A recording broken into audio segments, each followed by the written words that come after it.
Assalamualaikum warahmatullahi wabarakatuh.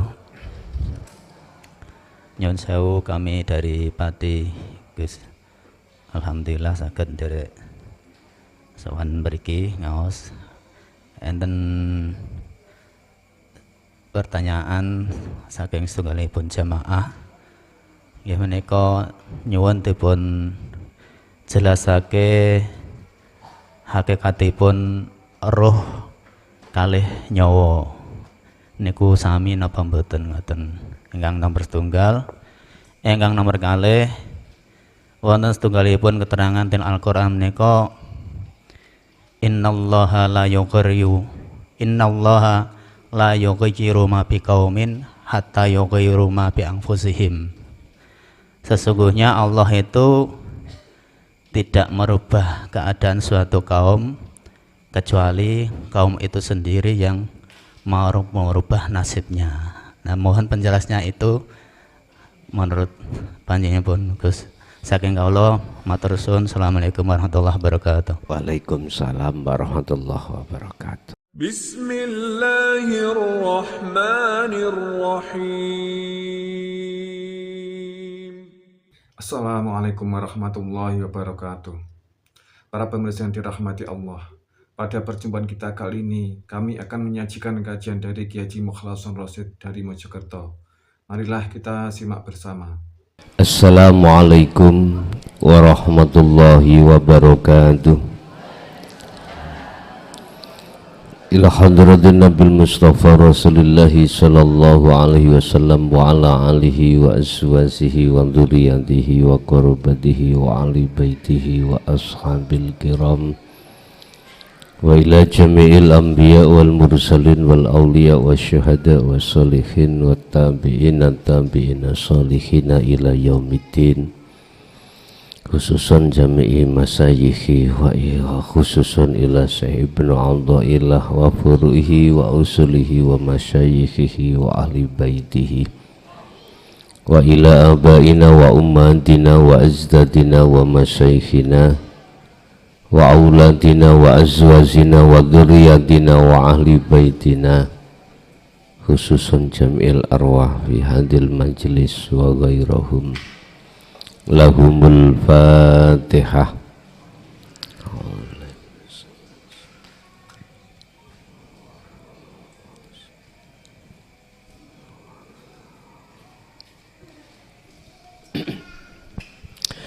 Bismillah, alhamdulillah, la khawla wa la quwwata illa billah. Asyhadu an la ilaha illallah wa asyhadu anna Muhammadan abduhu wa rasuluh. Allahumma salli wa sallim wa barik alaihi wa ala alihi wa ashabihi ajmain, amma ba'd. Mantiya sira sadurunge kau mati, mutu qoblal maut, matilah terlebih dulu sebelum kau mati. Matikanlah dirimu, keakuanmu sebelum datangnya satu kematianmu. Ini tujuan semua manusia saat di dunia ini dituntut untuk lekas kembali dan bertemu Allah. Tatkala hal ini tidak lekas kau lakukan, sumala tunsorun, maka jangan harap pertolongan dari Allah akan kau dapatkan. Gak bisa. Tetapi jikalau hal ini kau perhatikan dan kau lakukan, maka summa tunsorun, walaupun kau tidak mengharapkan datangnya pertolongan, maka dengan sendirinya akan datang. Laksana seseorang mau melahirkan, walaupun tidak kau harapkan untuk wat, maka dengan sendirinya akan datang yang namanya wat. Bahasa Indonesia ini wat iku apa, Pak? Ngeden. Ini bahasa Jawa taman. Hah? Sesuatu yang tidak bisa kau tahan. Nggak bisa. Sembuh itu sesuatu yang tidak bisa kau tahan. Itu apa pun. Jikalau kau sudah menafikan, mematikan dirimu, maka nyatalah kehidupan, maka nyatalah hidup dalam dirimu. Inilah yang disebut amal arifun, orang-orang yang hatinya sudah makrifat datang Allah. Iki Zoom 1000 nih gak fungsi dah.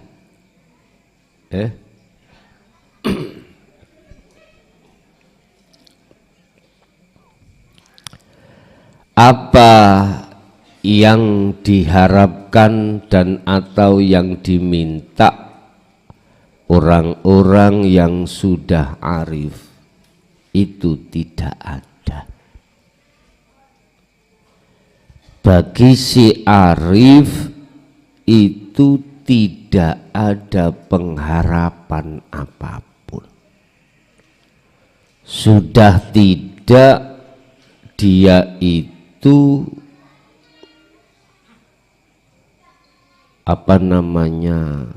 minta sesuatu pada Allah. Ini yang di YouTube sudah, cuman yang di lokasi gitu. Di lokasi Zoom 1000-nya jalan enggak sama. YouTube kan ngambil print out dari mixer sini, ya enggak sama yang di lapangan. Di lapangan sendiri tuh. Jadi apa yang dimaksud apa iki? Iki Zoom apa gawane mixer? Hah?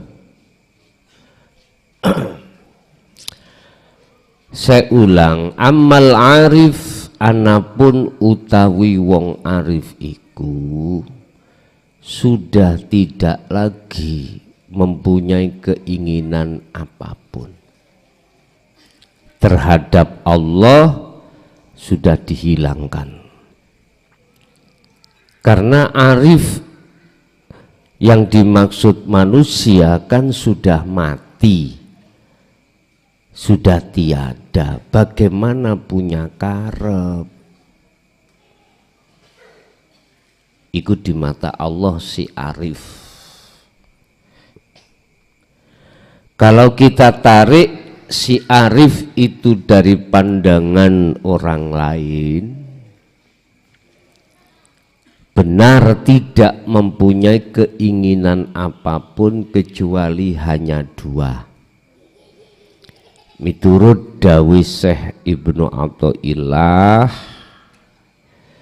dan ini sesuai dengan apa aturan di dalam hukum orang-orang arif, itu tidak mempunyai keinginan apapun kecuali hanya dua. Apa? Nemen-nemeni, bersungguh-sungguh di dalam ubudiyah. Artinya segala aktivitas apapun kumawulone arif iki hanya mengharap pada Allah, senantiasa makrifat gitu, senantiasa ruhaniyahnya itu tidak lepas dari Allah. Satu. Nomor dua, wal qiyam, sungguh dia itu selalu bihukukir rububiyah, apa? Mendahulukan hak-haknya Allah. Terkait hal ini maka kita akan membahas makalah yang ke-89 ya, terkait masalah harapan si arif miturut sifat basariyah itu cuman ada dua. Qala musannifu rahimahullah, arif itu berangkatnya dari ilmu, amal, istiqomah.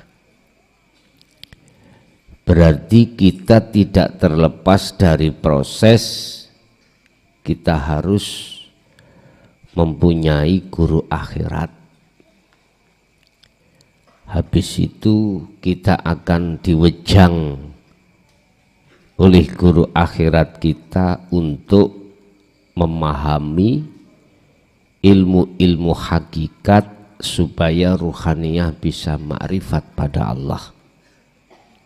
Setelah itu baru kita diperintahkan untuk kholwat terus menerus. Dengan cara beginilah Bapak Ibu,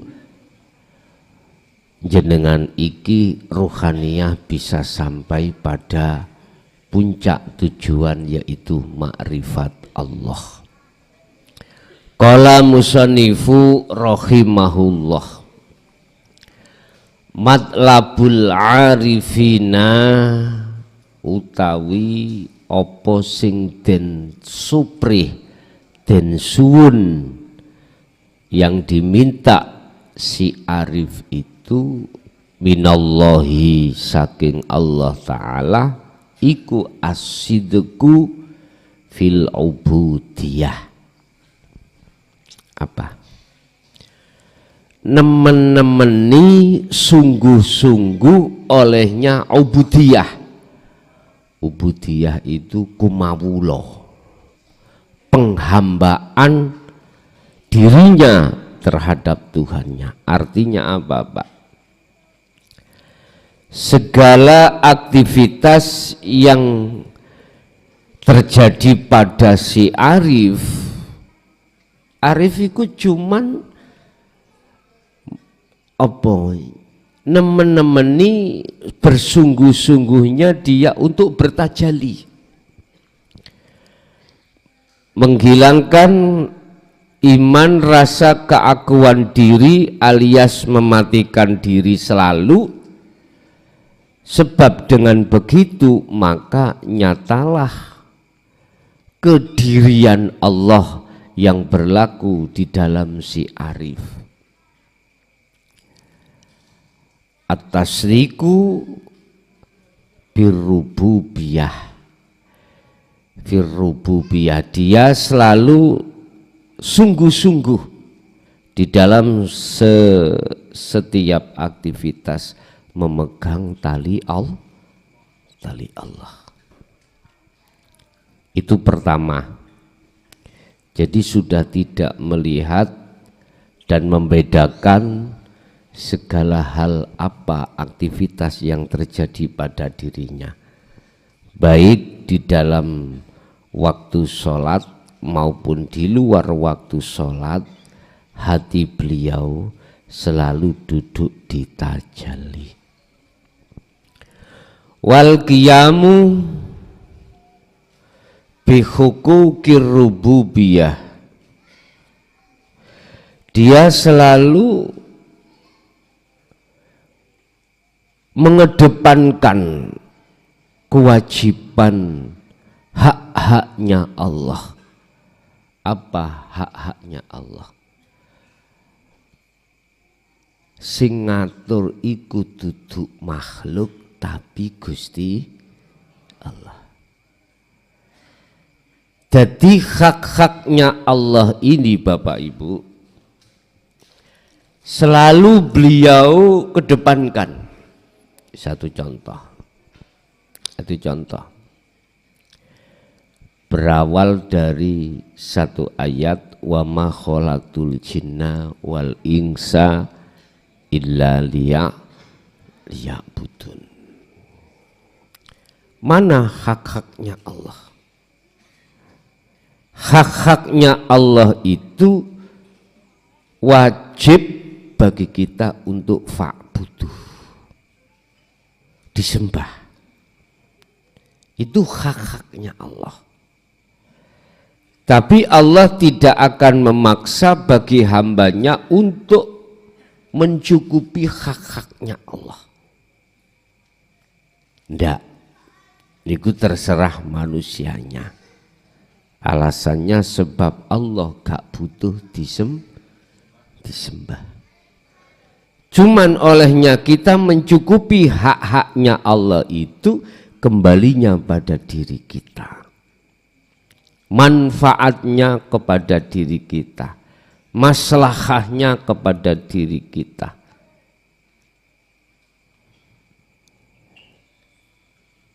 Syafaatnya terhadap diri kita, pertolongannya pada diri kita. Lah, untuk mencukupi hak-haknya Allah, biasanya kita itu setiap bulan Ramadan kita bahas tentang sifat wajibnya Allah. Satu contoh wujud, ya, wujud. Lah wujud itu haknya siapa? Haknya Allah. Lawannya wujud Adam, tidak wujud berarti itu haknya manusia. Sifat wajibnya manusia. Berarti kita menetapkan yang wujud dan seterusnya itu adalah haknya Allah. Dengan cara semuanya itu muaranya di Sirul Asrar. Setiap kali apapun, cukupilah hak-haknya Allah. Berarti kita ketika saat dikasih Allah apapun bentuk rezeki dunia dan akhirat, berarti Anda harus mencukupi haknya Allah, yaitu kita bersyukur. Kita bersyukur. Kita bersyukur pada Allah. Apa Allah mencukupi kita tentang masalah kebutuhan duniawiyah, kebutuhan jasmaniyah ini. Allah selalu melayani setiap waktu, setiap saat. Napas itu kita dikasih, dilayani, kita melihat dilayani, kita mendengar dilayani, apapun berarti kita wajib untuk bersyukur. Cara bersyukur kita diterima dan tidak diterima hanya satu kuncinya. Anda harus bertemu terhadap yang Anda katakan alhamdulillah. Itu baru syukur yang diterima. Antara yang matur suwun terima kasih iku bertemu yang diterima kasihkan. Berarti dikatakan arif manakala dia itu selalu mencukupi, selalu mengedepankan hak-haknya Allah. Wal qiyamu bi huquqir rububiyah, selalu mengutamakan hak-haknya Allah. Haknya Allah kalau diringkas berarti harus disembah. Setiap kali apapun disembah. Makanya ajaran ilmu sejati itu 24 jam kita harus menyembah. Enggak ada jeda sedetik pun untuk tidak menyembah. Enggak ada. Kecuali untuk menyembah. Lah ini bisa dilakukan hanya terhadap si arif. Selain si arif, golongan tidak akan pernah bisa. Karena apa? Karena si arif itu bukan lagi menjadi golongan walladzina kafaru awliya'uhumut tauhid. Si arif bukan lagi sebagai budaknya hawa nafsu, tapi menjadi budaknya Allah. Beda dengan ahli hijab. Ahli hijab kita masih menjadi budaknya hawa nafsu.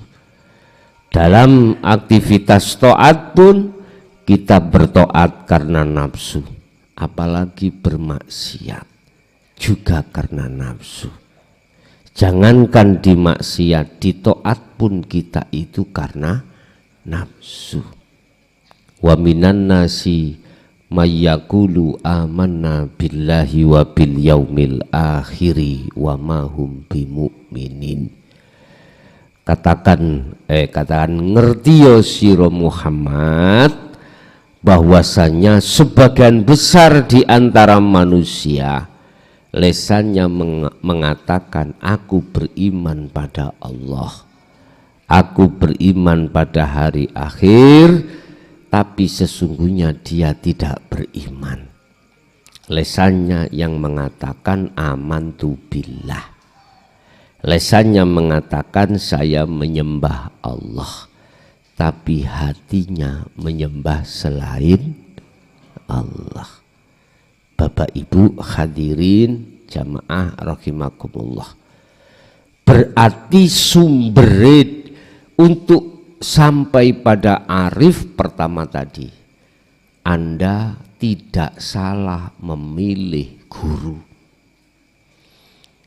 Guru yang sampean kali kula pilih adalah guru akhirat, bukan guru dunia. Guru hakikat, bukan guru syariat. Istilah dalam arti kata lain, apabila kau menginginkan ya, bisa untuk berbicara berbahasa Inggris, speaking English, kau harus belajar atau kursus terhadap guru bahasa Inggris. Jangan keliru, pingin bahasa Inggris lah kok jenengan kursus nangoni guru bahasa Cina. Dadi ya sampean ya wis ora bisa. Sama. Man arada dunya fa'alaihi bi ilmin wa man aradal akhirah fa'alaihi bi ilmin. Anda kepingin sukses duniamu, kau harus belajar ilmu dunia. Ilmu dunia ada gurunya. Kamu harus belajar ke guru ilmu dunia. Waman aradal akhirah, manakala kau pingin sukses ruhaniyahmu tentang akhirat, tentang makrifat datang Allah, mau tidak mau kita harus berguru pada guru akhir pun titik.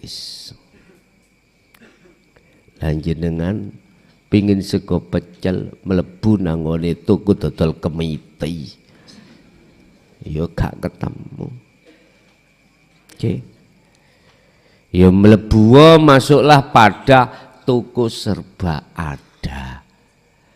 Di situ cari pecel ada, rawon ada, persemanan. Ya sesuk Sabtu paling depan persemanan ngoten lho.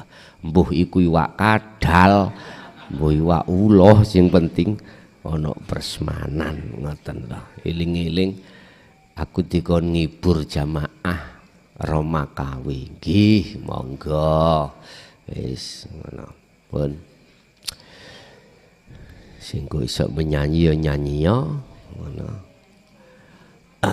Tapi yang jelas apa yang ku minta lagu harus ada kaitannya dengan ngaji. Itu nanti ojo sembarang ngaji. Ngaji lagu-lagu begadang. Iki melayune nanti gak ketemu. Lagu kekasih apa piye lah baru kok ketemu. Bapak Ibu hadirin jamaah rahimakumullah. Kesimpulannya, orang yang sudah mematikan keakuannya hanya dua yang dia harapkan terhadap Allahnya. Selalu dia itu gandeng renteng ambek Gusti Allah yang tanpa jeda. Yang kedua, mencukupi hak-haknya Allah. Apa hak-haknya Allah? Kita utamakan terlebih dulu. Walaupun jenengan ini dihadapkan kondisi apapun, selalu mencukupi haknya Allah. Apa? Menetapkan semua apa yang terjadi itu semata-mata yang berafal, yang berperan adalah hidup. Itu kuncinya ada di situ. Lah terus bagaimana caranya jenengan iku lekas dan selalu seperti itu? Mungkin saya gambar aja, Anda akan paham. Katakan ini sebuah kaca. Di atas kaca itu ada wadah kecil-kecil. Jumlahnya 1, 2, 3, 4, 5. Ini wadah ini kau isi dengan cat. Tahu cat? Oke, cat. Cat. Ada warna kuning, warna biru, warna hijau, dan warna apapun. Di antara 5 atau 7 ya. Iki 5 ya, 5. Kayak 5 aja. Di antara di dalam wadah cat itu catnya macam-macam. Ada yang agak kental, setengah kental, bahkan ada yang cair. Saat cat ini ditumpahkan, aku bertanya,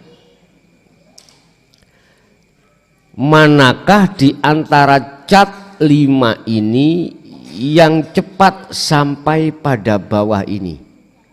Cat yang mana? Iki biru misalnya, iki kuning dan seterusnya. Yang jelas cat yang lekas cepat sampai ke bawah adalah cat yang paling cair. Paham maksudnya Pak? Ya wis paham, kata terus no. Lah piye maneh? Cat yang paling cair itulah yang lekas cepat sampai tujuan. Artinya kita semuanya itu wa'ashiru bil ma'ruf, berlomba-lomba lari untuk menuju dan bertemu Allah. Sampai Allah dawuh fafirru ilallah, larilah cepat kau pada Allah. Kalau larimu ikut tadi keadaan cair, cepat. Kalau kental, bundeli, isok-isok gak sampai tutup gon. Maksudnya apa? Segala hal apapun, ini laksana cat yang paling cair. Manakala di dalam dirimu itu sudah tidak ada lagi perkara sing gandoli.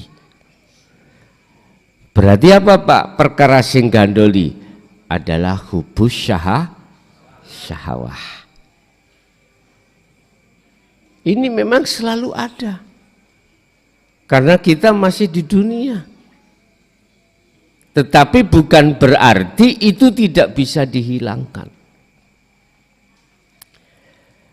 Ilangono pergaulanmu menyang masyarakat. Ngedo kuwi sangka pergaulan masyarakat. Berarti semuanya aku tinggalkan. Iya.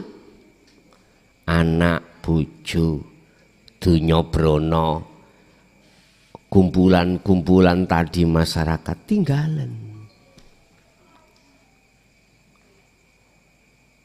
Apakah ditinggal secara fisik? Tergantung. Yang jelas tarkud dunya wajibatun alaika, wajib bagimu untuk tinggalkan dunia. Berhubung kita memakai sistem wasilun, cukup bagimu meninggalkan secara ruhaniah. Silakan jasad kau awar sama istri, anak, masyarakat, kumpulan, apapun kerjaan, silakan. Tapi hatimu harus tinggalkan itu semuanya. Jikalau kau bisa meninggalkan semuanya itu, maka disitulah yuhibbukumullah. Anda akan diterima hanya bergaul, hanya campur, hanya bercinta, hanya berbicara dan bertemu Allah itu sendiri. Allah tidak akan menerima dirimu manakala di dalam dirimu masih sama-sama dengan selain Allah. Makanya laksana cat yang paling cair itulah yang cepat sampai. Berarti di antara Anda, mana di antara Anda yang melepaskan diri dari pergaulan masyarakat.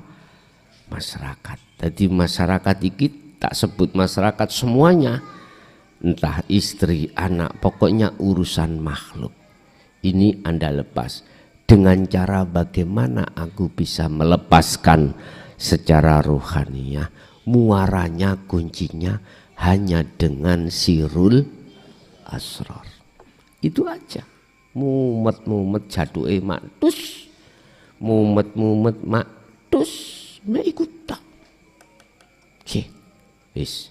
Sekarang kalau kita memakai sistem majidubun beda lagi. Yang dimaksud tarkud dunya wajibatun ala kulli muslimin, ala kulli alaikum alaika, iku berarti ninggalno sak fisiki. Siapa jenengan? Sebab kalau sampai melaku sistem niki, fitnah akan muncul. Apalagi kau biasanya itu sopo masjid, kumpulan-kumpulan keagamaan rutin. Ketika saat jenengan memakai sistem majidubun, mereka pasti akan berkata, oh si fulan saiki adoh teko hidayah, berarti tersesat. Begitulah. Anak, istri, semua kau tinggalkan. Kau berteduh di bawah kolom jembatan sendiri, mangan gak mangan opo jari.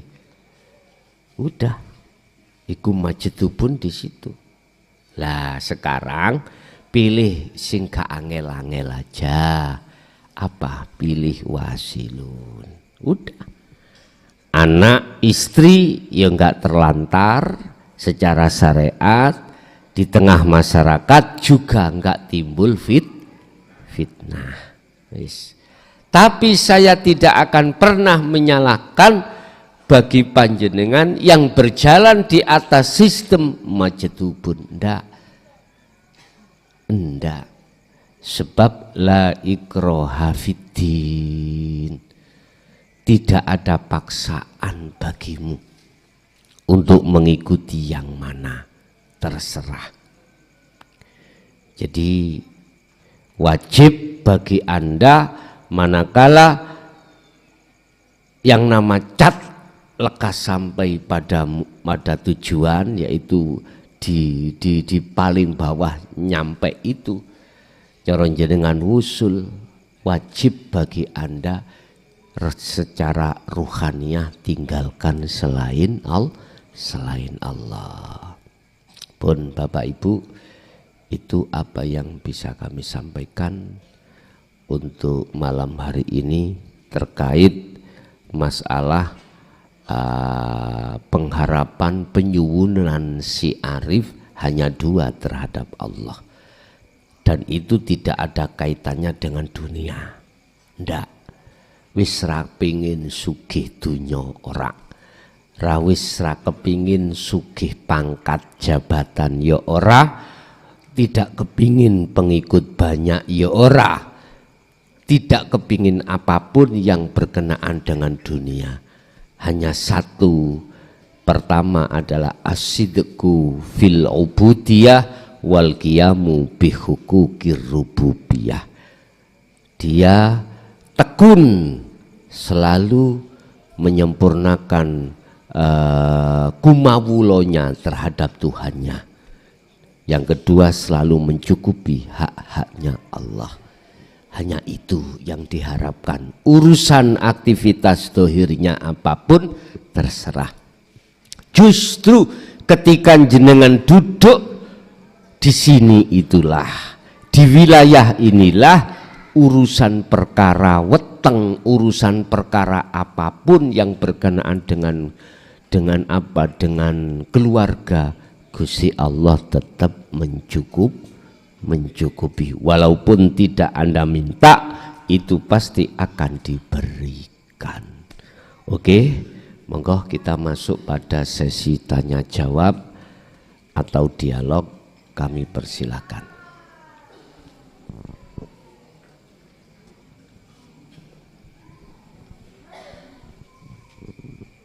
Iki jerone mik iki ana wesine.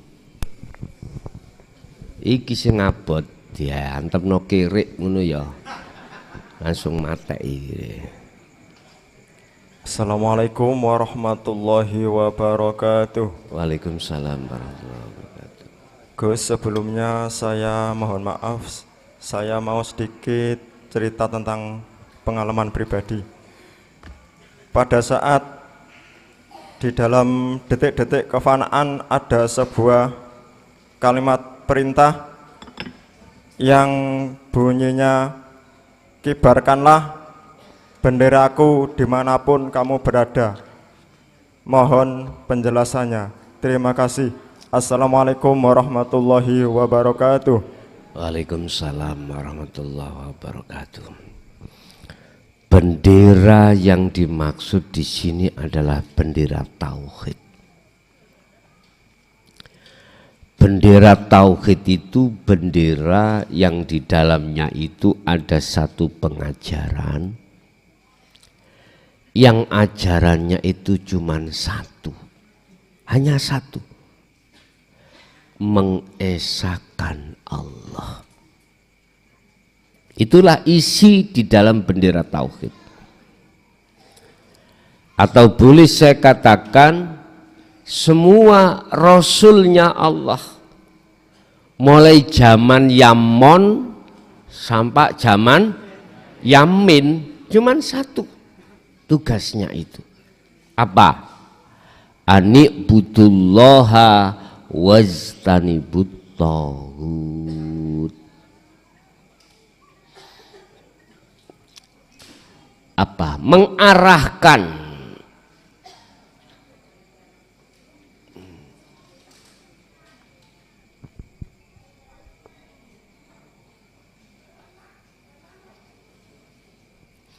mengarahkan hatimu hanya pada hidup. Ani budullaha, medepo siro, menghadapkanlah hatimu, bersaksilah hatimu, ruhaniyahmu, nyawango hatimu, imano hatimu, rasao hatimu, Allaha ing urip. Dari segala hal, aktivitas apapun, apa yang muncul dan timbul dalam hatimu, bendera tauhid itu kibarno apa? Hatimu harus ada rasa, harus ada iman, semua itu af'alullah. Kayaknya kita yang bicara, melihat, mendengar, bergerak, tapi sejatine, hakikate, asline iku af'alullah.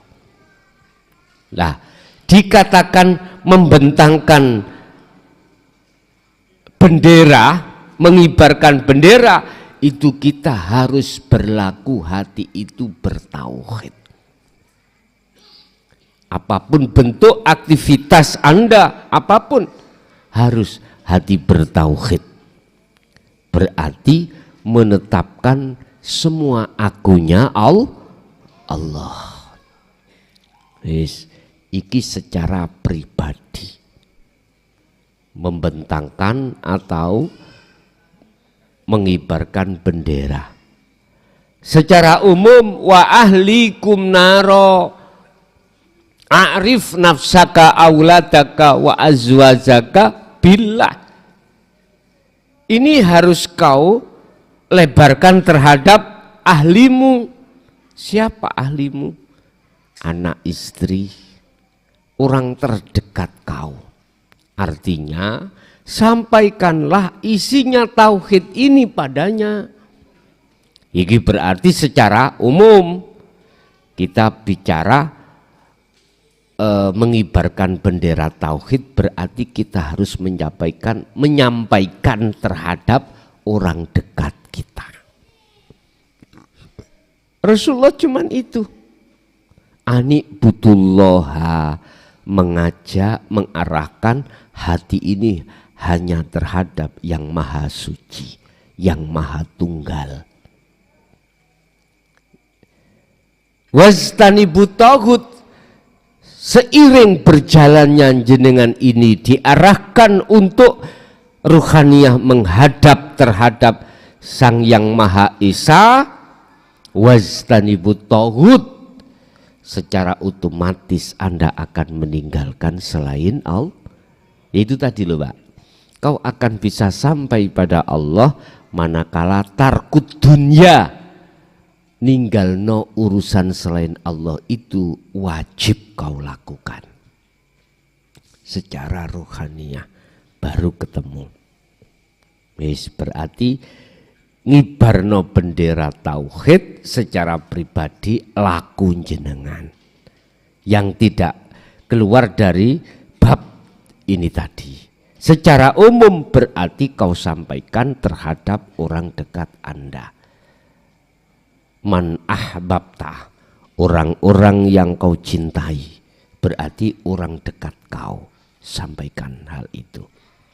Tapi tetap Anda bihukuki rububiyah, Anda tidak merasa Anda yang menyampaikan, tapi di dalam hati Anda yang menyampaikan hanyalah Allah. Itu etikanya seperti itu. Oke, ada lagi?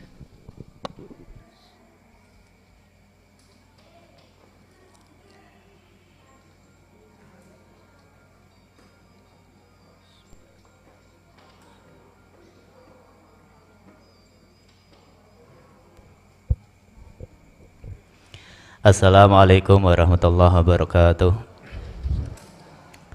Nyun sewu, kami dari Pati Gus. Alhamdulillah saged nderek sowan mriki ngaos enten pertanyaan saking setunggalipun jamaah.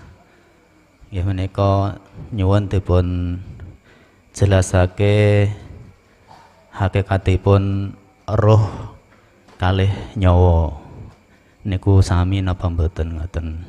Ingkang nomor setunggal, ingkang nomor kalih wonten setunggalipun keterangan ten Al-Qur'an menika innallaha la yughayyiru ma biqaumin hatta yughayyiru ma bi anfusihim. Sesungguhnya Allah itu tidak merubah keadaan suatu kaum kecuali kaum itu sendiri yang mau merubah nasibnya. Nah, mohon penjelasnya itu menurut panjenengan Gus. Saking kawula matur suwun. Assalamualaikum warahmatullahi wabarakatuh. Waalaikumsalam warahmatullahi wabarakatuh. Apakah sama antara ruh dengan nyawa atau nyawa? Ibu, bapak, kalau kita orang Jawa gak pantas mengucapkan ruh, karena ruh itu bahasa Arab, bahasa Quran. Wong Jawa ojo kelangan Jawa nih. Nyawa iku bahasa Indonesia. Kalau nyawa iku basa Jawa. Sama prosesnya ngeten, Pak.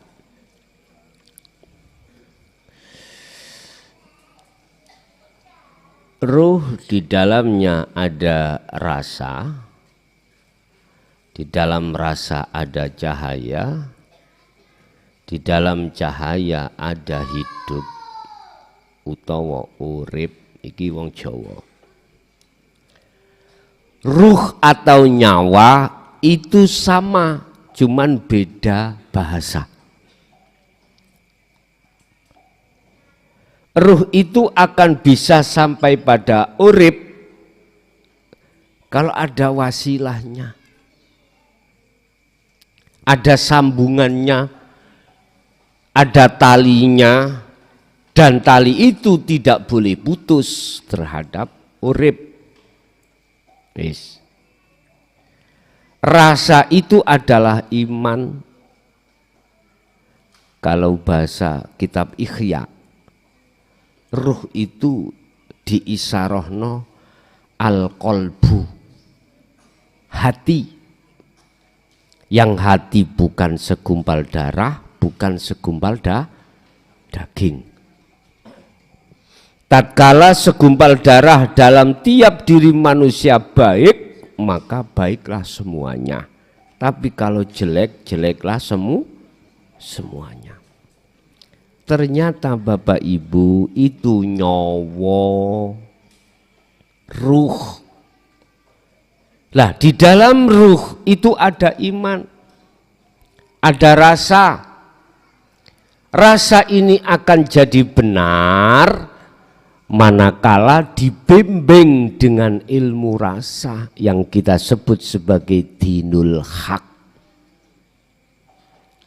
Ini jikalau rasa tidak kita didik, tidak akan rasa itu dengan benar.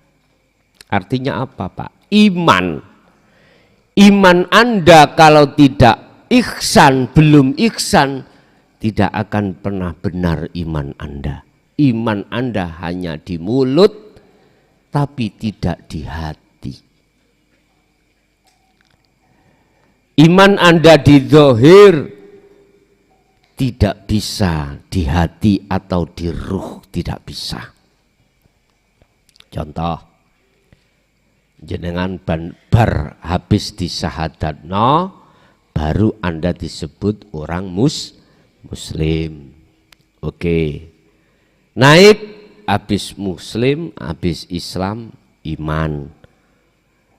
Bukti kalau Anda iman, menjalankan perintah, meninggalkan larangan secara fisik. Ini secara dohir lesan ada. jenengan ini. Tapi ditanya, hatimu bagaimana? Betulkah kau meninggalkan larangan dan menjalankan perintah secara rohaniah? Tidak, hanya secara jasmani. Rohani belum.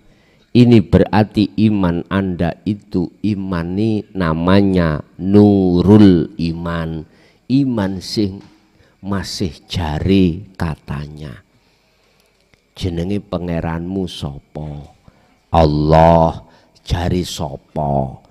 Jari si A jari nih Quran.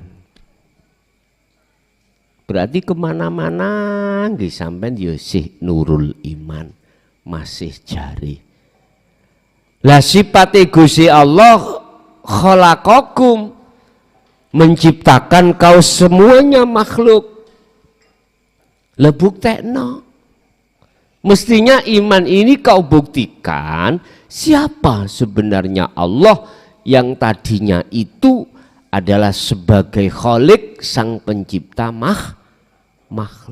Buktekno. Anda mau tidak mau, kalau Anda itu ingin membuktikan sebetulnya Allah ikut Tuhanku yang menciptakan untuk bertemu, maka mau tidak mau wajib Anda masuk di dunia hakikat. Akhirnya Anda dididiklah ilmu tentang rasa, yaitu dinul haq. Akhirnya Anda paham ilmunya, kemudian Anda dititipi guru Anda tentang masalah zikir sirul asrar, baru rasa yang benar muncul. Su'aul basiroh. Apa? Jenengan iki sudah merasakan bahwasanya hidup atas segala-galanya itu wujudnya Allah. Yes. Terus Anda melakukan, mengasah dzikir tersebut. Allah katakan, nurun ala nurin yahdillahu linurihi mayyasha. An-Nur 35. Cahaya ini hanya kuberikan terhadap hambaku yang kukehendaki untuk menerangi jagate ati. Ala nurin ini disebut nur makrifat, bukan nurullah. Nur makrifat beda dengan nurullah, Pak. Antara nurullah dengan nur makrifat, nurullah dengan nur makrifat beda. Kalau nurullah ini masuknya di makom muhadharah,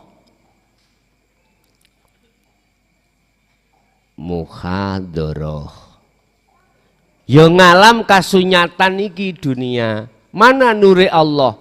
Kalau malam hari ya iki Pak, listrik lampu iki.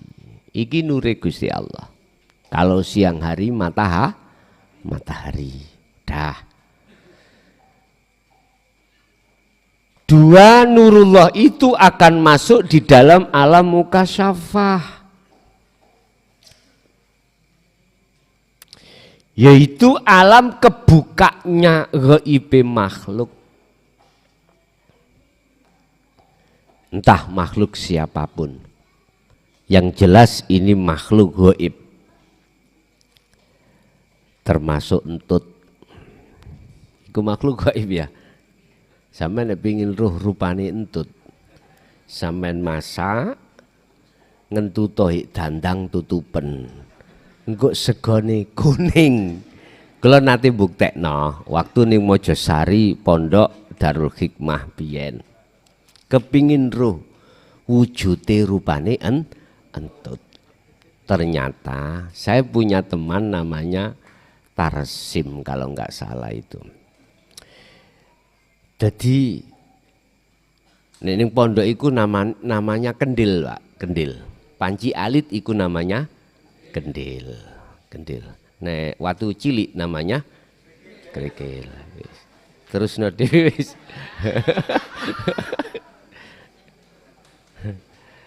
Iki Cak Sodik iki biasa. Sesuk Cak Sodik ya. Wis artis-artis saya diundang kabeh kok. Gantian ngono. Pun.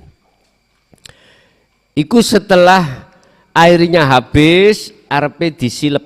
Tahu silep nih ya, Ben? Diweni godong, ditutupi rapet. Kalau di pondok dulu dikasih batu di atasnya itu. Tutupi panci, sadurunge ditutup iku dikasih godong, terus dikasih tutupi panci, terus ditemek kali watu. Jangka 10 menit tak jamin kuning. Ternyata nggih, Pak. Kuning. Berarti rupane entut iku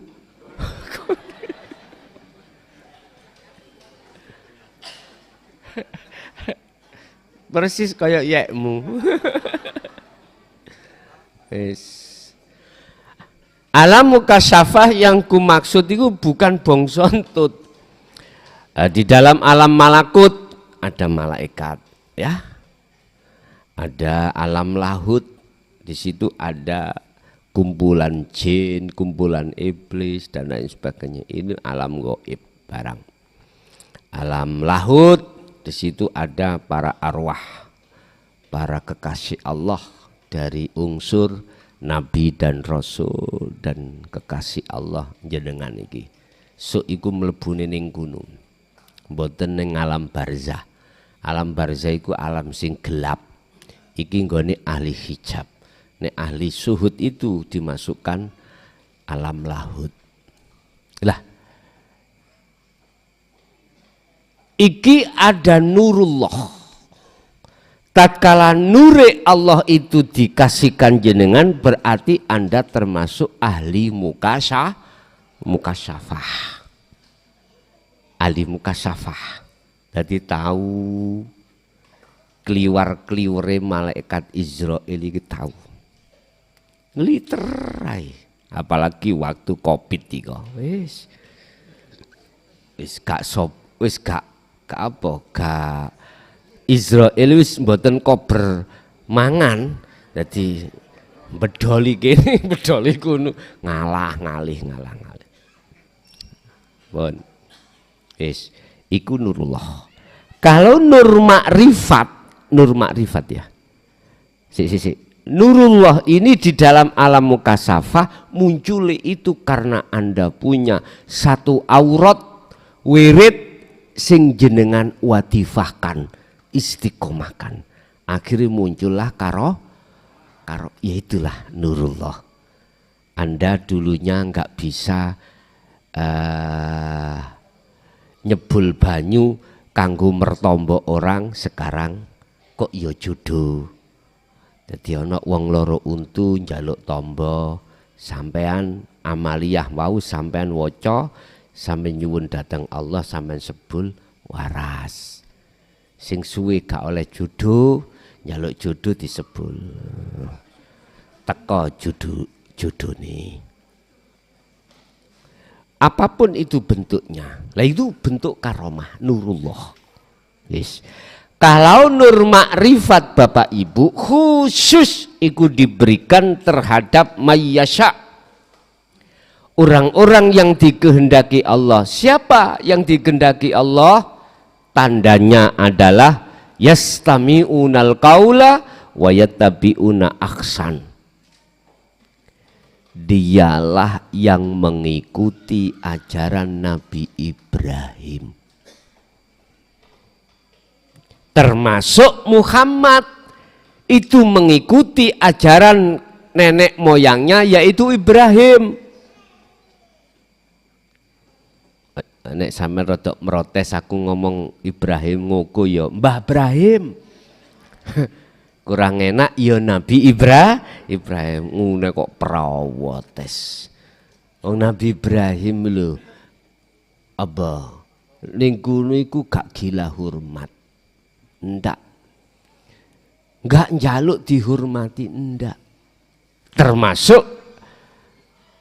anak cucunya Nabi Nuh, termasuk Nabi Muhammad. Enggak minta untuk dipuja-puja, enggak.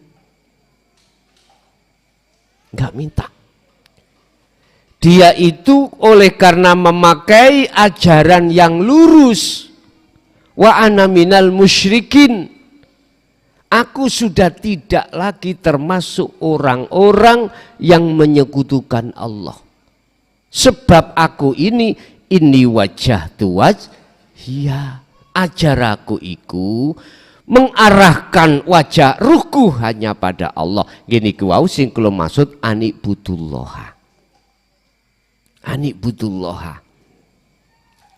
Lah, termasuk Nabi Muhammad. Nabi Muhammad pun juga mengikuti apa yang telah diajarkan oleh Nabi Ibrahim.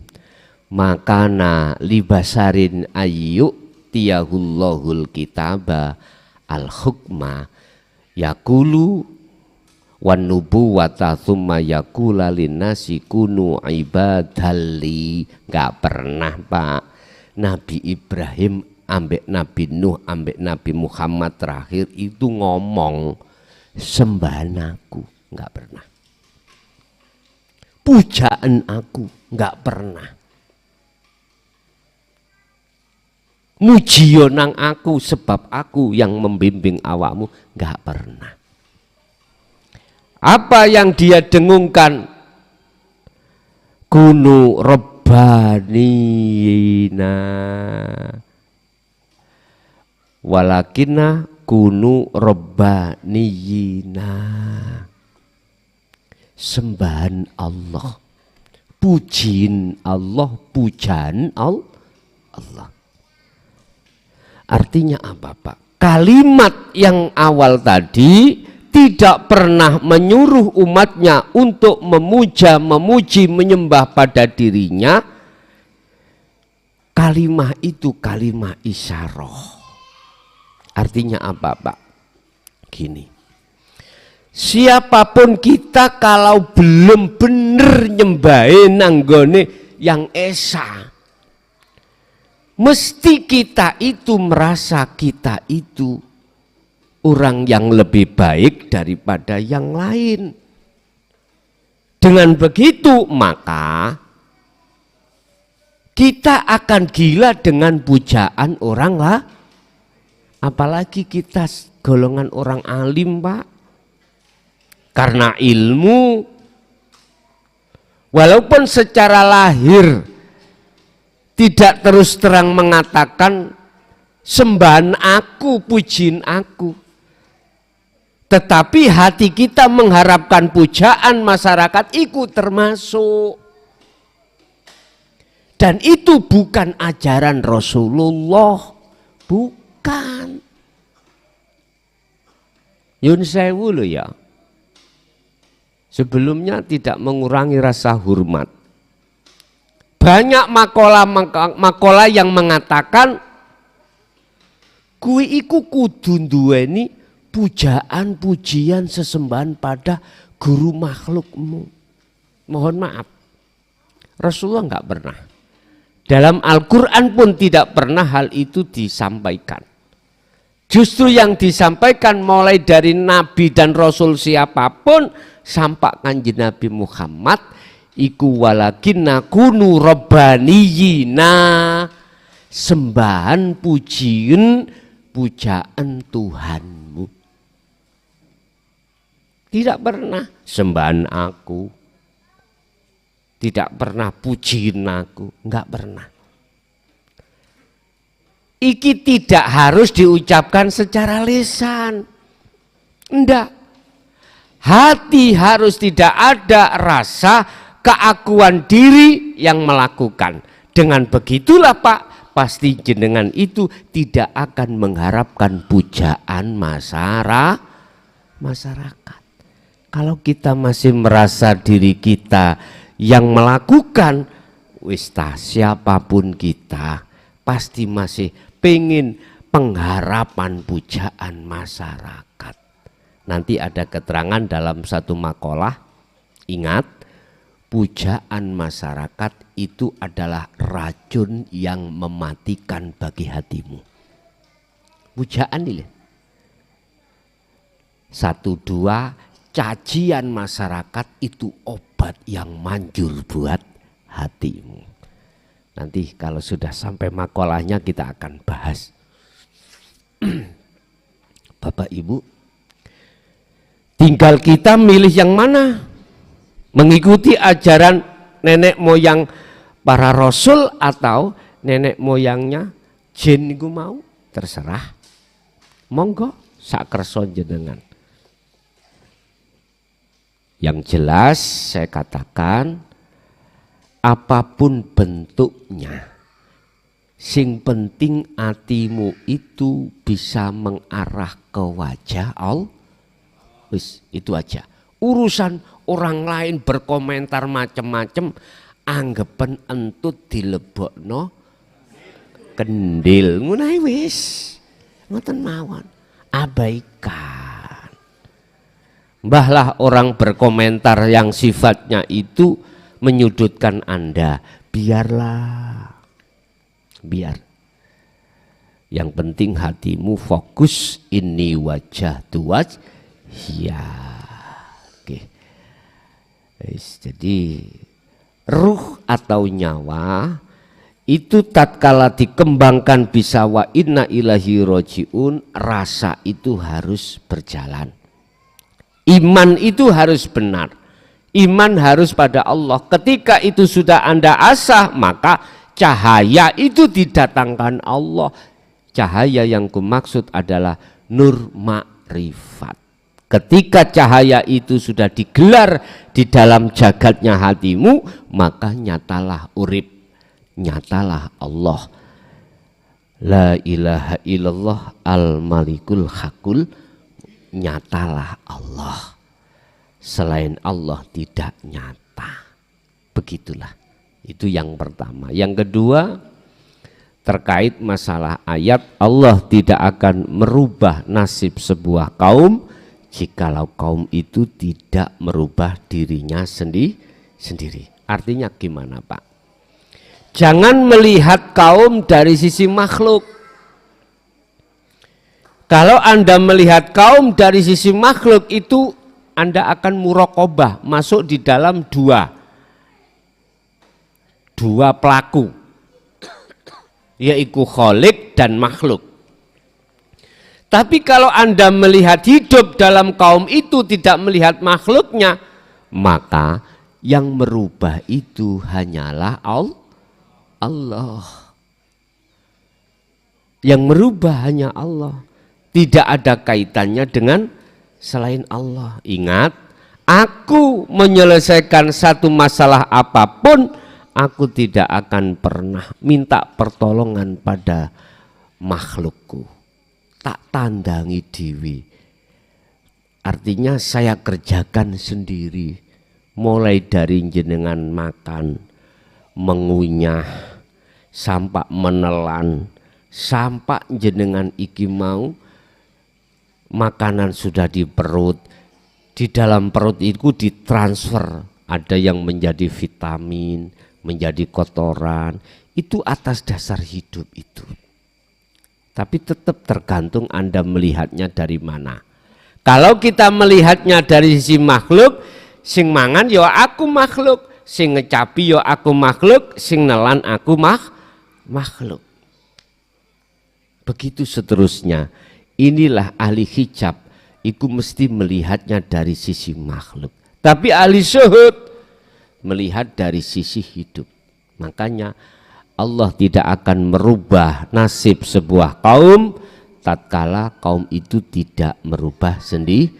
Lihatlah dari sisi hidupnya. Kalau jenengan melihat dari sisi hidup, maka Anda tidak ada penyekutuan terhadap Allah. Inilah yang dimaksud dalam satu ayat, wala yusyrik bi'ibadati rabbih ahada.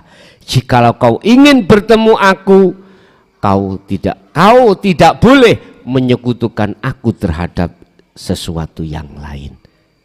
Berarti gak boleh melihat kaum makhluk itu, tapi harus melihat hidup baru. Iman jenengan yo rasa itu akan menjadi benar. Ketika benar maka cahaya datang. Kalau cahaya datang maka kegelapan terhadap Allah tadi hilang. Yang tadinya Allah gaib, Allah gelap, sekarang Allah menjadi nyata, Allah menjadi tidak gaib.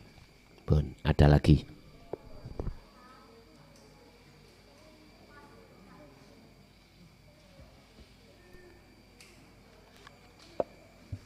Assalamualaikum warahmatullahi wabarakatuh. Ada suatu Alkisah Nabiullah Ibrahim bertanya kepada Allah, "Ya Allah, bagaimana engkau menghidupkan orang yang mati?" Allah berfirman, "Ambil 4 ekor burung dan masing-masing burung kamu taruh dan ditempatkan di bukit gunung, dan yang lainnya kamu tempatkan di bukit gunung lainnya." Dan Alkisah ini bisa kita ambil dijelaskan dan suatu ilmu. Apakah yang dimaksud makna 4? Dan apa makna bukit gunung? Dan apa mati? Sekian. Waalaikumsalam warahmatullahi wabarakatuh. Waalaikumsalam warahmatullahi wabarakatuh. Kisah apa yang terjadi pada Nabi Ibrahim ketika saat beliau itu menyatakan keakuan Allah, sama dengan kisah terhadap para nabi dan rasul yang lainnya, cuman kiasannya sama, cuman bentuknya tamsil iku beda-beda, tapi maksudnya sama.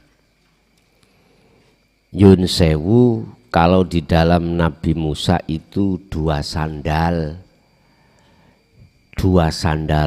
yang harus dilepaskan. Lah, terus Nabi Ibrahim 4 perkara tadi meliputi burung dan gunung. Apa sebetulnya tamsil, kiasan itu maksudnya apa? Tidak jauh berbeda dengan apa yang tiap saat dan waktu kita alami, Pak. Kita alami. 1. Kita dihadapkan Allah 2 sifat, yang mana sifat kedua-duanya ini saling tabrakan. Satu sifat disebut basariyah, menarik ruhaniyah kita untuk berjalan mengikuti hukumnya nafsu. Umpama tak gambar Allah iki ruh, terus di sini nafsu.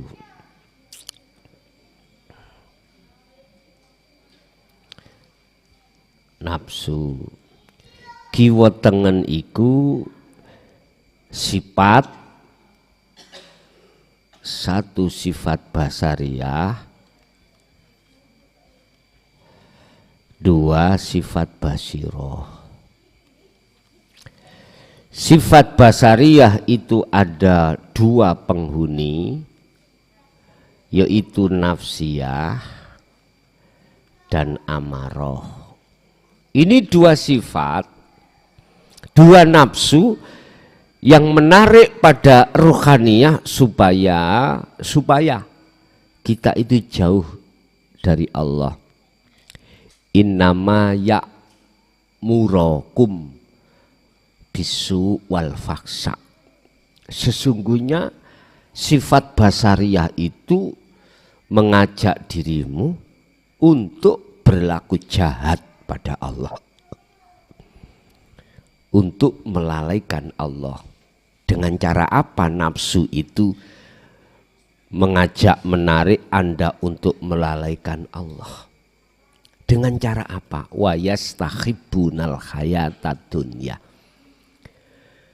Atimu didui tumpeng, dihidangkan tumpeng, yang tumpeng itu isinya adalah hayatad dunya,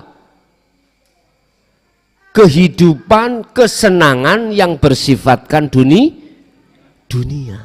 Didui tumpeng itu. Kalau Anda sudah masuk ke tumpeng itu, memakan tumpeng itu, alal akhirah, dengan sendirinya Anda akan melalaikan Allah. Yang dimaksud melalaikan Allah, hatimu itu lalai. Kalau semua apa yang terjadi itu yang menterjadikan adalah Allah, akhirnya dalam hatimu ngaku-ngaku makhluki, yaitu nafsu. Nah, kita sejarahnya itu seperti itu, Pak. Kisah kita memang ya seperti itu. Nabi Ibrahim pun juga begitu. Mengalami satu zona alam atau keadaan kebingungan. Pernah Nabi Ibrahim itu bingung tentang Allah. Lentang disebut diterko Gusti Allah. Bulan, matahari yo gitu. Tapi ketika saat proses-proses itu sudah dilewati, maka ini wajah tu wajia itu nyata pada dirinya, artinya sudah tidak bingung lagi. Jenengan kaliku lagi ngaten. Waktu ada di golongan ahli hijab, Anda bingung. Wong sholat kok bingung, gitu. Saya katakan bingung, orang ngerti Gusti Alai. Padahal Gusti Alai pangerane ning ngarepe. Fa aina ma tuwallu fa thamma wajhullah. Bingung golek Gusti Allah. Padahal Gusti Allah ning ngarepe iku laksana orang surgrendem. Tahu surgrendem? Surgrendem, tahu surgrendem namanya? Dulinan sampan cilian biyen, ayo surgrendem. Surgrendem itu sing dadi ku motone mripate dicancang sarung. Terus goleki koncone, nek ketemu digecoki, "Wah iki." Langsung kan. Iku namanya apa? Peta umpet. Oke, peta umpet. Dhisik zaman alit kula jenenge surgrendem. Mbah kok namine surgrendem. Jadi gak kelihatan walaupun di depannya itu. Karena matanya tertutup. Hati kita tertutup oleh hayatat dunia, Pak. Akhirnya gak cetok Allah. Gak cetok. Jadi ketok tembok, ketok sajadah. Ya iku. Ketok urusan dunia. Iya. Kadang-kadang kita kalau sop kedua sing ngarep klambine wapik ngono pira ya regane. Kadang-kadang ati sing hasud paling dikei. Nah. Mergae penggaweane iku ngaji, paling ditukokno ngono. Ati sing hasud masih ya kate lapor raimu.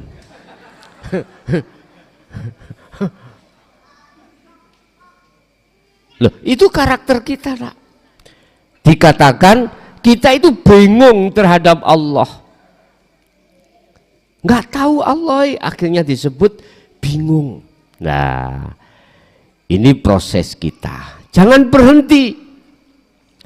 Terus hatimu harus ada azam untuk mencari dan mencari siapa sih Allah itu. Kalau toh Allah itu nama, siapa yang memiliki nama Allah itu? Maka akhirnya kita dipermudah Allah jalan untuk menemukan satu ajaran, walaupun itu lewat YouTube. Zaman sekarang medsos, nggak apa-apa. Sing penting ada yang bertanggung jawab di situ. Siapa yang tidak bisa mengupload konten-konten ngaji tapi di situ tidak mau bertanggung jawab. Yang penting oleh duite. Nah, kan notifikasinya itu banyak, akhirnya dapat bayaran. Siapa yang tanggung jawab? Kasihan umat tanya kemana manakala tidak paham. kasih nomor telepon kau, yang di situ yang bertanggung jawab, baru gentle kau. Gitu loh. Jangan dibikin umat ini bingung. Kadang-kadang Pak, ada yang menarik keuangan di situ. Kau pingin masuk di kontenku, konsultasi, des, ada maharnya. Ada, wis gak bener, ini wis gak bener. Dah, itu apa mang? Yo, iki sifat basariyah akan menarik hatimu untuk melalaikan Allah. Lah, ingat satu sisi itu juga ada sifat basiroh, dan situ ada dua nafsu. Ilama rohima rabbi, inilah nafsu yang dirahmati Allah, yang disebut lawamah dan mutmainnah. Jadi keempat ini disebut nafsu. Disebut nafsu. Lah, disinilah Bapak Ibu, bagaimana cara jenengan itu untuk menjinakkan nafsu dalam dirimu biar enggak liar. Sebab nafsu ini selagi liar, Anda terus terpengaruh dengan nafsu. Cara untuk menjinakkan nafsu yang liar hanya dengan satu cara, berzikir. Apalagi kau susul, kau iringi dengan jasmaniamu berpuasa. Tambah pendukungan yang lain. Makanya orang-orang dulu mesti tahan lapar. Hati poso, gak mangane gak luwe, gak turune gak ngantuk. Penak poso nih. Gak turune gak ngantuk, gak makan kalau tidak lapar. Waktu demi waktu beliau sibukkan hatinya berzikir. Ini cara untuk menjinakkan nafsu yang liar tadi. Nah, ketika saat yang liar itu menjadi jinak, satu sisi Anda terus melakukan zikir, fa'ainama kunta, dimanapun kau berada, apapun keadaan Anda, maka disitulah nanti akan jadi fana, akan jadi hancur. Yang membuat muncul dalam hati kita keakuan makhluk itu dari situ. Kalau ini sudah jinak, nggak menggoda Anda, maka nggak muncul akunya hamba. Barulah muncul akunya Allah. Akhirnya kau naik di Allah. Naiknya Anda disebut mi'raj atau disebut suluk. Sampainya Anda pada Allah disebut wusul atau makrifat datang Gusti. Lah disinilah Anda akhirnya disebut amal arif. Anapun utawi wong arif iku la yarauna li anfusihim sayan. Sifat pengakuan hamba makhluk itu sudah lepas. Ikilah sing tak sebut matilah kau mutu qoblal maut.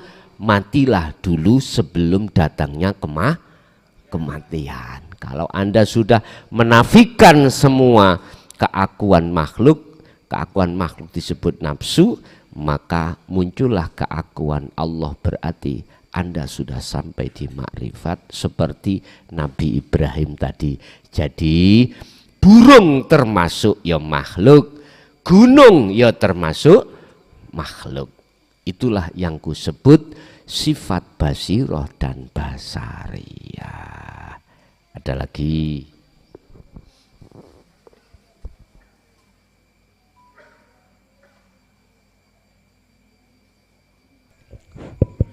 Assalamualaikum warahmatullahi wabarakatuh.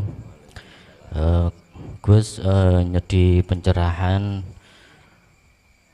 kenapa manusia nanti diminta pertanggungjawabannya sedangkan sejatinya semuanya ini ala fa'ilallah. Sejatinya semua ini af'alnya Allah. Tapi kenapa manusia diminta pertanggungjawabannya? Kaping kalih, bagaimana caranya untuk menyelaraskan agar kita tetap bisa memandang Allah dalam keadaan sedih atau senang.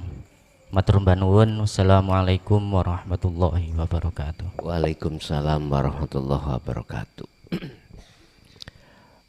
Mengapa manusia itu ada pertanggungjawaban, padahal sementara semua itu datangnya dari Allah? Gini Pak, inilah yang kumaksud golongan antara ahli hijab dan ahli syuhud, antara ahli yang dihisab dengan ahli yang tidak dihisab.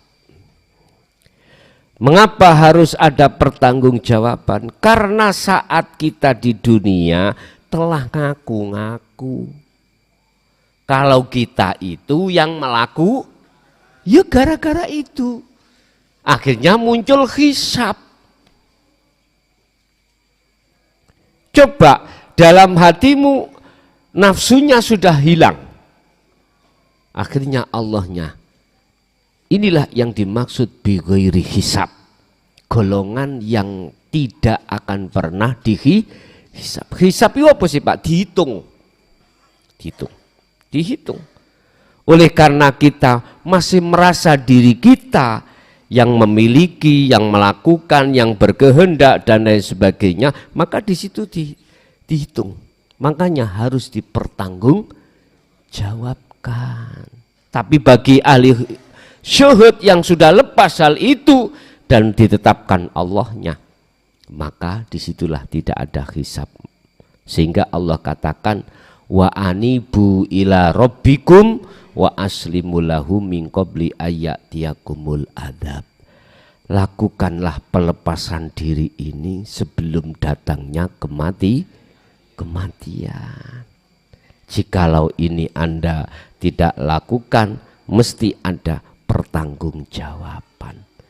Kalau tidak, masa sih Allah akan bertanggungjawaban pada dirinya sendiri? Enggak.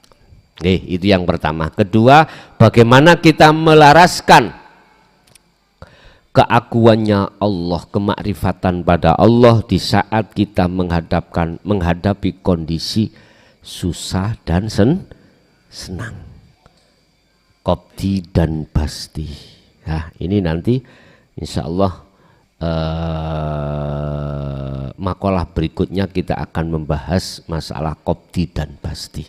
Intinya gini Pak, itu biar selaras. Jangan kau lihat makhluknya yang berupa senang dan susah. Jangan.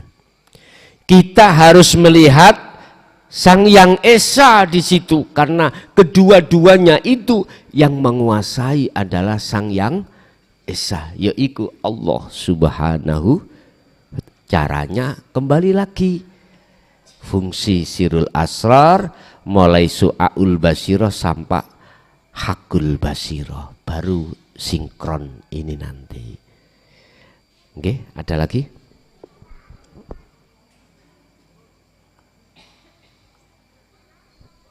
Cukup? Ibu enggak ada? Oke. Bapak Ibu hadirin jamaah rahimakumullah, itu apa yang kita terima dari Allah ilmu pada kesempatan malam hari ini, estu menjadi ilmu yang bermanfaat. Al-Fatihah.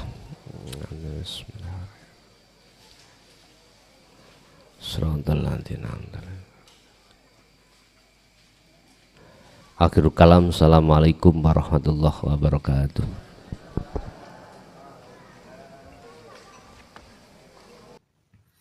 Alhamdulillah telah kita simak bersama kajian dari Kiai Haji Mukhlason Rosyid, pengasuh Pondok Pesantren Miftahul Ulum Jaya Baru, yang tepatnya beralamat di Jalan Perjuangan, Dusun Gelonggongan, Desa Sumbertebu, Kecamatan Bangsal, Kabupaten Mojokerto, Jawa Timur, yang menekankan pendidikan holistik yang fokus pada ilmu tauhid dan tasawuf. Beliau juga menekankan pentingnya mempelajari Islam secara mendalam, tidak hanya aspek lahiriah saja, tetapi juga secara batiniah. Beliau juga mengajak para pendengarnya untuk mempelajari Islam tidak hanya secara tekstual saja, tapi juga memaknainya secara spiritual. Semoga kajian-kajian dari beliau bisa kita petik hikmah dan manfaatnya, sehingga membawa keberkahan kepada kita di dunia dan akhirat. Amin ya rabbal alamin. Akhirul kalam, wassalamualaikum warahmatullahi wabarakatuh.